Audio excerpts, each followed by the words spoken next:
Angela Hayes had just finished a long day at the high school where she taught American history.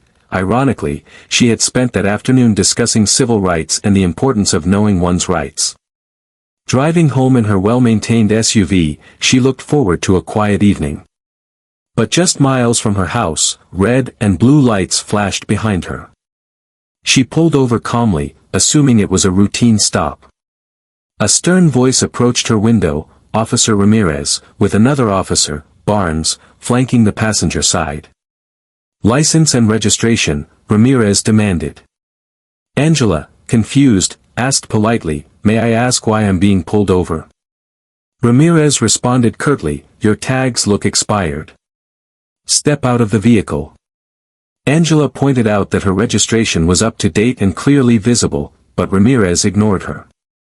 With his hand near his holster, he ordered her out.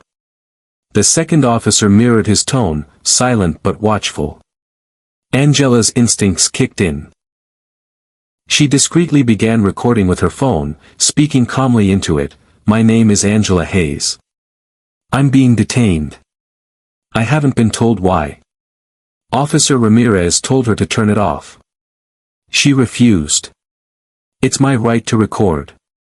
I'm not interfering, I just want to stay safe," she said. That only seemed to escalate the tension. They pulled her out of the car, began searching her vehicle without her consent, and forced her to sit on the curb. One officer made a comment about her car being fancy for a schoolteacher. Angela, humiliated and frightened, asked to call her husband. They refused. Unbeknownst to the officers, her smartwatch had already called him. That call went to Malcolm Hayes, the newly appointed Dallas County Police Commissioner. When Malcolm answered and heard his wife's shaken voice, everything in him shifted from calm professionalism to urgent protector. He asked where she was and got in his car immediately, lights flashing. On the drive, he radioed dispatch. "This is Commissioner Hayes. My wife has been pulled over. I believe she's being racially profiled. I need backup on Highway 78 near Oak Ridge." Back at the scene, Angela sat trembling as Officer Ramirez ransacked her glove box. Officer Barnes, growing nervous, whispered, "You sure this won't come back on us?" Ramirez scoffed, "Who's gonna care? Just another routine stop." Moments later, an unmarked police SUV screeched to a halt. Commissioner Hayes stepped out in full uniform. The temperature changed. "Step away from her." Malcolm's voice thundered. The officers froze, startled by the commanding voice and the badge that glinted on his chest. Ramirez stammered, "Sir, we didn't know she was your wife," but Malcolm cut him off sharply. "That's not the point," he snapped. "You shouldn't treat anyone this way." He rushed to Angela, kneeling beside her, helping her up. She was shaking, humiliated, holding back tears. "They made me feel like I was nothing," she whispered. Malcolm looked her in the eyes and said softly, "You are everything." Bystanders had begun filming. Within hours, the footage was online. Headlines exploded, police commissioner's wife racially profiled. Malcolm Hayes confronts officers in viral showdown. Hashtags like #JusticeForAngela, #NotJustHisWife, and #DignityMatters trended nationally. What could have been just another humiliating incident for a black woman on the side of the road became a rallying cry for change. In the days that followed, Commissioner Hayes held a press conference. Angela stood behind him, poised and resolute. Malcolm looked into the cameras and said clearly, "My wife wasn't pulled over because of expired tags. She was pulled over because of the color of her skin. And let me be clear, this happens every day to people who don't have a title, who don't wear a badge. That ends now." He went on to announce sweeping changes. Body camera audits, mandatory anti-bias training, and immediate disciplinary action for misconduct. Angela returned to her classroom days later. Her students asked what had happened. One curious teen raised his hand and said, "What happened to the officers?" Angela, with quiet strength, replied, "They're being held accountable." And more importantly, the system that protected them is being reformed, because we refuse to stay silent. Her experience sparked citywide reforms, community listening sessions, and renewed pressure for nationwide policing standards. Angela and Malcolm didn't just speak out, they acted. They reminded the world that silence allows injustice to grow roots, and only truth can dig it out. Angela's dignity, Malcolm's fury, and the power of a moment shared on camera lit a fire that couldn't be ignored. Because sometimes, it takes someone with power to reveal the powerlessness so many live with daily. And sometimes, it takes someone being treated like just another black woman on the road to show a nation what injustice really looks like. If you believe dignity is not a privilege but a right, share this story. Speak up. Show up. Because silence is complicity. In the weeks that followed, Angela received thousands of messages from people across the country, teachers, mothers, young women, and men who said her story felt like theirs. Many admitted they had been stopped, searched, or spoken to like they didn't belong, some for walking, others for driving, others for simply existing in spaces where they were made to feel like outsiders. Angela didn't respond to every message, but she read as many as she could, often with tears in her eyes. The stories were painful, raw, and familiar. And they reminded her, what had happened to her wasn't rare, it was routine. That realization stirred something deep within her. She couldn't go back to life as if nothing had happened. Malcolm felt the same. As police commissioner, he began visiting precincts unannounced, observing officers in the field, sitting in on community meetings, and holding face-to-face conversations with residents who had long distrusted law enforcement. He made it clear, the badge was not a shield to hide behind, but a symbol of service. Officers who respected that would have his full support. Those who didn't would face consequences. If you're afraid of accountability, he said in one televised briefing, you're in the wrong profession. Meanwhile, Angela was invited to speak at a citywide education forum. At first, she hesitated. I'm not an activist, she said. I'm a teacher. But then she remembered the voice of a young girl in her class who once asked, Mrs. Hayes, do police always think we're bad? That moment replayed in her mind as she stood behind the podium weeks later. Looking out at the sea of faces, some skeptical, some curious, some in tears.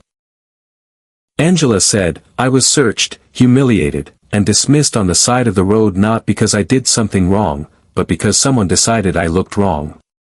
And if we don't teach our children the truth, about history, about dignity, about justice, then we let the system repeat itself. Her words were shared widely. Schools invited her to speak. Civil rights groups reached out. Even national media covered the story in primetime specials. One headline read, When a teacher taught the nation what respect really means. But for Angela, the fame wasn't the goal. It was the dialogue that mattered. The uncomfortable, necessary, soul-shifting conversations between neighbors, students, teachers, and officers that began to ripple across the city, and beyond. But not everyone celebrated their efforts. Malcolm received backlash, anonymous letters, threats, even pushback from within the force. You're dividing the department, one captain told him. Malcolm's response was swift. If rooting out racism divides us, then maybe we were never united to begin with. He launched a citywide initiative called Project Restore, designed to bridge trust between communities and law enforcement. Officers were paired with residents to complete community service projects, attend dialogue circles, and even share meals in neighborhoods they rarely patrolled. It was messy. It was uncomfortable. And it was progress. One night, as Angela and Malcolm sat on their back porch, watching the Texas sunset, she asked him, Did you ever think this would be our fight? Malcolm took her hand and replied, I thought our fight was raising our kids and doing our jobs. But maybe our fight was also making the world safer for them while we still can. They sat in silence, letting the wind carry their weariness, and their hope. Months passed. One day, Angela received a letter in the mail from Officer Barnes, the quieter officer from the stop. In it, he wrote, I watched the footage over and over. I didn't speak up. I just stood there. I failed you, and I failed the oath I took. I've enrolled in anti-bias training. I'm not asking for forgiveness. I just wanted you to know, I see it now. I see you now. Angela held the letter for a long time, unsure what to feel. But eventually, she smiled. Not because it erased the pain, but because it meant something had shifted. Change is slow. It doesn't happen in speeches or protests alone. It happens in the quiet decisions people make when no one is watching. It happens when someone like Angela refuses to be silent. When someone like Malcolm risks his career to stand for principle. And when someone like Barnes, flawed and late, finally decides to grow. Angela's story isn't just a cautionary tale about profiling, it's a reminder that behind every traffic stop, every viral clip, every hashtag, there's a human being. A mother. A teacher. A woman who just wanted to go home. And because she didn't let fear silence her, she helped change a city. This is the story of Angela Hayes. A woman who was wronged. A woman who stood tall. A woman who reminded us all that respect shouldn't have to be earned, it should be expected. Because dignity isn't a luxury. It's a right. A year later, the city felt different. Subtle at first, but unmistakable. Officers no longer rolled down windows just to question kids on street corners. Parents didn't flinch as much when they saw flashing lights behind them. And community forums, once sparsely attended, were now filled with young voices demanding change and older voices finally being heard. Angela became a quiet symbol of that shift. Not because she sought the spotlight, but because she carried herself with a dignity that refused to bend under the weight of injustice. One afternoon, during her school's annual Heroes of Change assembly, Angela stood in the back, clapping politely as students honored historical figures, Rosa Parks, Martin Luther King Jr., Malala Yousafzai. Then, the principal stepped up and said, "We have one more name to add." She didn't march on Washington or win a Nobel Peace Prize. But she taught us how to stand up, even when your knees shake. She reminded us what respect looks like, by demanding it. Mrs. Angela Hayes, this year's local hero. Angela was stunned. The students rose to their feet, clapping, cheering, some even crying. In that moment, she didn't think about the day she was searched. She didn't think about the anger or the shame. She thought about her students, black, brown, white, every shade in between, who had seen a lesson come to life that no textbook could ever teach. A lesson in courage. In speaking up. In choosing dignity, even when the world tries to take it from you. And Malcolm, standing beside her, had his own moment of reckoning. The police department he once feared would resist change was beginning to evolve. Slowly. Unevenly. But earnestly. Young recruits were citing Project Restore as the reason they joined the force. Officers who had once rolled their eyes at diversity training were now leading workshops. And perhaps most remarkably, the two officers who had stopped Angela. One had left the force. The other, Officer Barnes, had become an advocate for internal reform, regularly speaking at training academies about the dangers of silent complicity. Their lives would never be the same.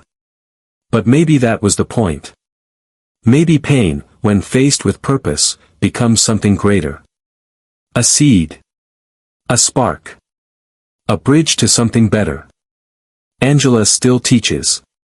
She still walks into her classroom each morning, coffee in hand, smile on her face, armed with lesson plans and quiet conviction. Her students still ask questions, some innocent, some bold, all important. And now, when a child raises their hand and asks, "Mrs. Hayes, can one person really change anything?" she smiles and says, "Not everything. But enough to start something that can." Because change doesn't start in courtrooms or campaign rallies. It starts on sidewalks, in classrooms, during traffic stops, and in the choices we make when no one's clapping. And sometimes, all it takes is one woman, standing tall on the side of the road, refusing to be small, refusing to stay silent, not just for herself, but for everyone watching. This was more than a story about injustice. It was a reminder that sometimes, the most powerful revolutions begin not with a roar, but with the quiet, unshakable dignity of someone who knows their worth and refuses to let the world forget it.